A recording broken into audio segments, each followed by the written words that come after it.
thought I'd give you a brief overview and discuss some of the ammunition types a little bit. Okay, so my grandfather handed this down to me a couple years ago. I've had quite a bit of experience with it. Now, as you might see, I already have added on my own little personal touches onto the rifle. This is just a standard mesh stock cartridge container.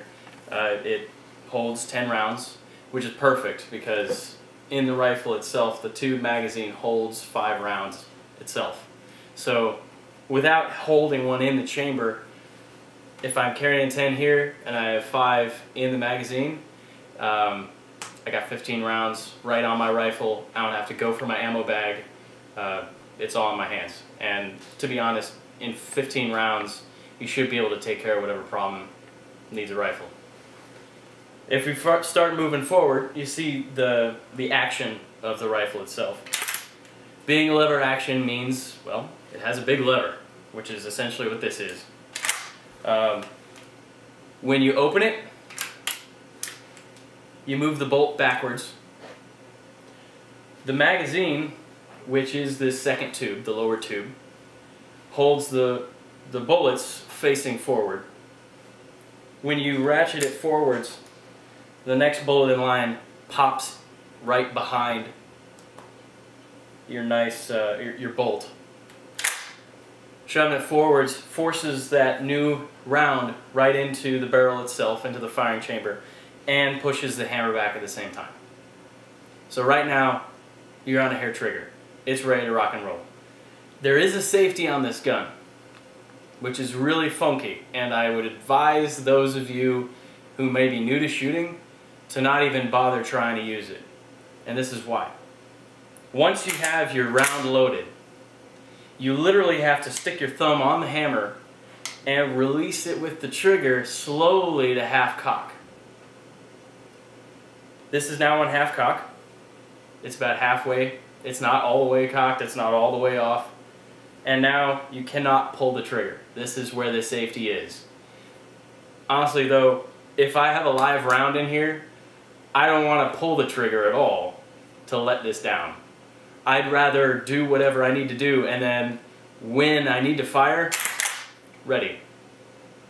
It's way faster and a lot safer than trying to hold it back while I ease the hammer down. But if you want to try it, once it's in half cock, you can't shoot it with the trigger. You have to manually pull the hammer back again. And then, boom, you're ready to go. Okay, moving forward to the magazine. My magazine, the shutter, which is the little door, basically the gate, that allows the bullet to go in. The spring on mine is pretty rough. It's kind of heavy, but most of them are like that. You got to force the bullet in and down. And then you also have a secondary spring in the magazine, obviously resisting all the bullets that go in. So, especially that last bullet, you're going to be pushing pretty good to get it all in there. But it's really simple.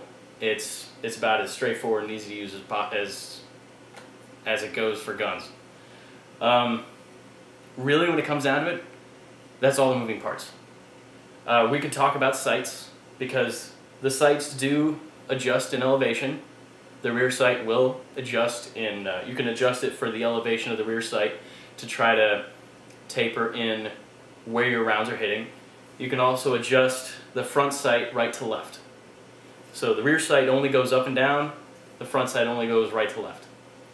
But honestly, I've never had to really mess with these at all.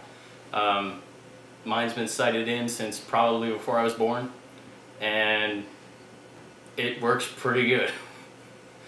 The things I love about this rifle is the fact that it's made of steel and wood. It's very robust.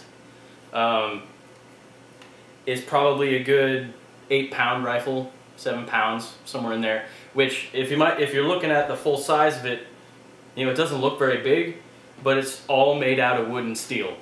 So it's fairly heavy as far as rifles go. But that also means it's incredibly robust. And if you hold it like this, you've got a nice knuckle guard as well. If you ever have to use it for in close combat, you can mess someone up pretty good. As far as the gun shoots, it's pretty smooth. I've had no troubles. It barks, and it does kick some. I had some bruises in the beginning, but it's a pretty clean shot, and it's pretty easy to use. It's low maintenance.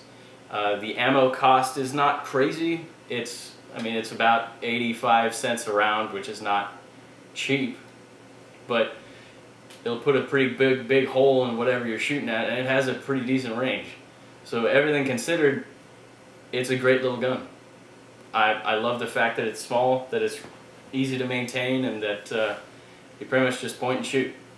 One really brief thing with the ammo. I usually get the 30-30 170 grain.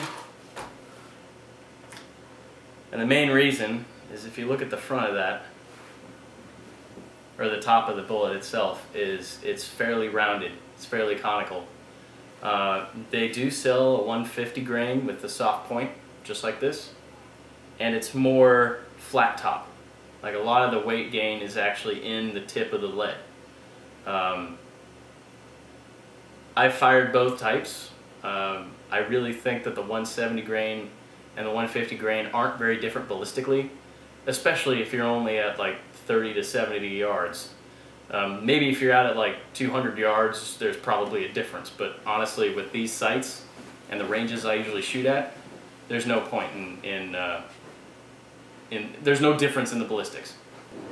The primary thing that I love about the 170 grain, considering the ballistics are about the same, is that because it's conical, it feeds. It feeds well. There's been no problems I've ever had with the feeding in the action.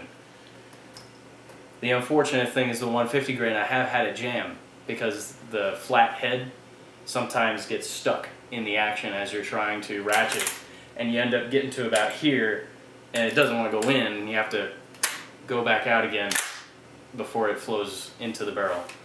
With the 170 grain, I've never had that error. So, like I said, my name's Timberwolf, Doulos Defense, Marlin 336 3030. Great little gun for whatever you need to do.